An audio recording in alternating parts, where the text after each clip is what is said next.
ओम शांति। आज 6 सितंबर 2025 की मुरली का विश्लेषण और स्वचिंतन बिंदु। मुरली की भूमिका है शिव बाबा आज बच्चों को यह स्मृति दिला रहे हैं कि यह समय पुरुषोत्तम संगम युग है। वह बेहद शुभ समय जब आत्मा मनुष्य से देवता बनने का पुरुषार्थ करती है।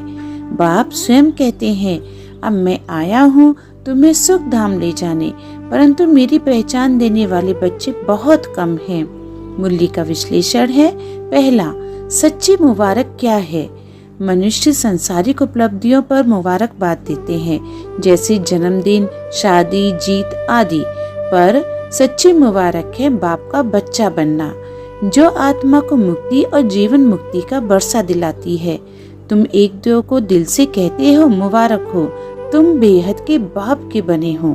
दूसरा, बाप की चिंता और बच्चों की भूमिका। बाप को जब आत्माओं की दुर्दशा देख चिंता हुई, तब वह स्वयं आए, और वही चिंता बच्चों को होनी चाहिए कि सबको सत्य बाप का परिचय कैसे दें। हमें बाप का सहयोगी बनकर घर घर संदेश पहुंचाने की युक्तियां रचनी है। तीसरा, पुरुषोत्तम संगम युग की महिमा। यही वह समय है जब आत्मा सत्व प्रधान बन सकती है। यह मनुष्य से देवता बनने का यथार्थ संगम युग है। केवल इसी काल में सर्वात्माओं की सद्गति संभव है।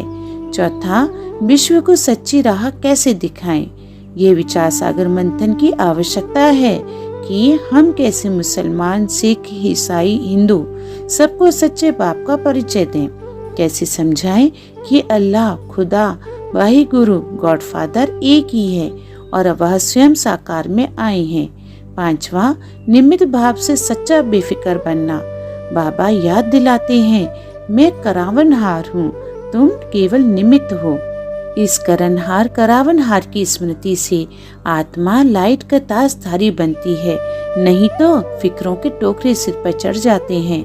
स्वचिंतन बिंदु है। पहला, क्या मैं दिन रात यह चिंतन करता हूँ कि मैं दूसरों को बाप का सही परिचय कैसे दूं, या फिर सामान्य जीवन और लौकिक कर्तव्यों में इतना उलझा हूँ कि मुख्य लक्ष्य छूट रहा है।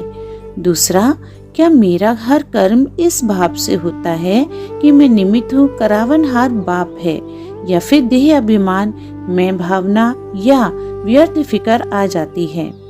अच्छा, ओम शांति।